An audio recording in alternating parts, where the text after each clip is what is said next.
Պարոն Հովհաննիսյան, ես արտահերթ հարցի իրավունքից իմ օգտվեմ։ Ի շարունակություն պարոն Սուքիասյանի բարձրացրած հարցի, դուք նշեցիք բանկի կողմից տրամադրվող վարկավորման մեխանիզմը եւ նաեւ այս հարցի շրջանակներում լիզինգի տեսանկյունից բանկի վերահսկողական մեխանիզմները, ինչպես նաեւ ռիսկերի գնահատման եւ ներդրումային դաշտի գնահատման մեխանիզմը։ Ես ուզում եմ ձեր ուշադրությունը հրավիրել այն հանգամանքի վրա, որ շատ դեպքերում բանկերը իրենց ռիսկերը մեղմելու համար գործարարներից անձնական երաշխավորություններ են վերցնում եւ նրանց անձնական գույքը, բնակարանները, տարբեր տեսակի արժեք ներկայացնող անշարժ գույք վերցնում են գրավ եւ ըստ էության ներողություն դրանով մեղմում են իրենց այդ կոնկրետ բիզնեսի հնարավորությունների գնահատման ռիսկերը եւ այս առումով կարող են հեշտությամբ վարկեր տրամադրել նույնիսկ այնպիսի բիզնեսներին, որոնք իրենք ունակ չեն, ասենք օրինակ նման լիզինգային ծրագրերի եւ պետական աջակցությամբ լիզինգով սարքավորումների ձեռքբերման տեսանկյունից եւ այստեղ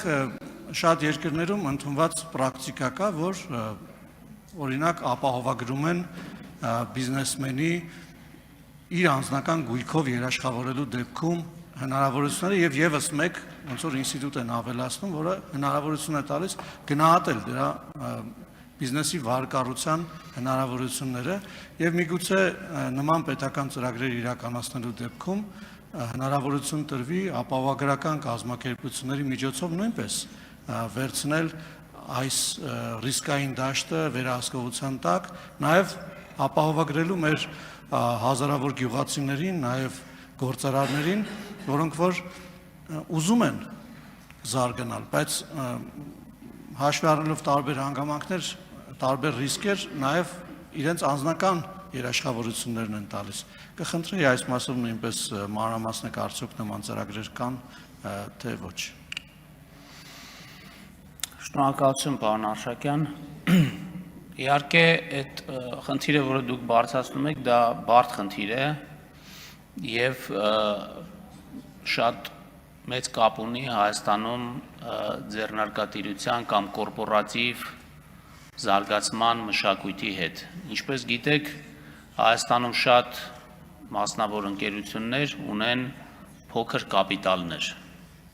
եւ հիմնական շրջանառությունը կամ հիմնական բիզնեսը իրականացվում է փոխառու միջոցների, ընդ որում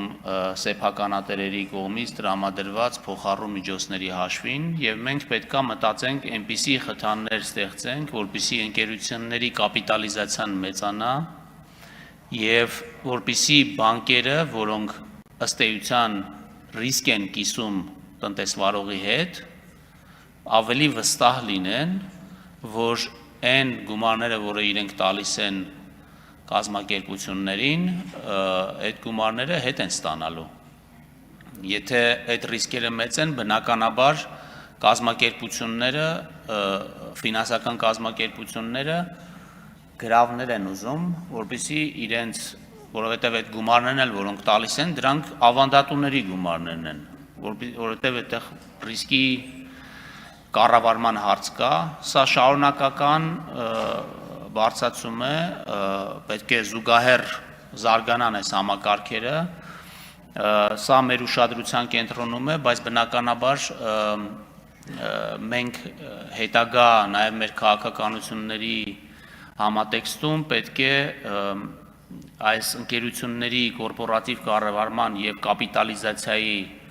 վերաբերյալ մտածենք եւ քաղաքականություններ իրականացնենք, որ ձեր ասած խնդիրները կարողանանք լուծենք, ինչ վերաբերում է ապահովագրության համակարգին, ապա այն շուտով էկոնոմիկայի նախարարությունը նաև ներկայացրել է, քննարկել ենք եւ հետագա տարիներին դա կլինի։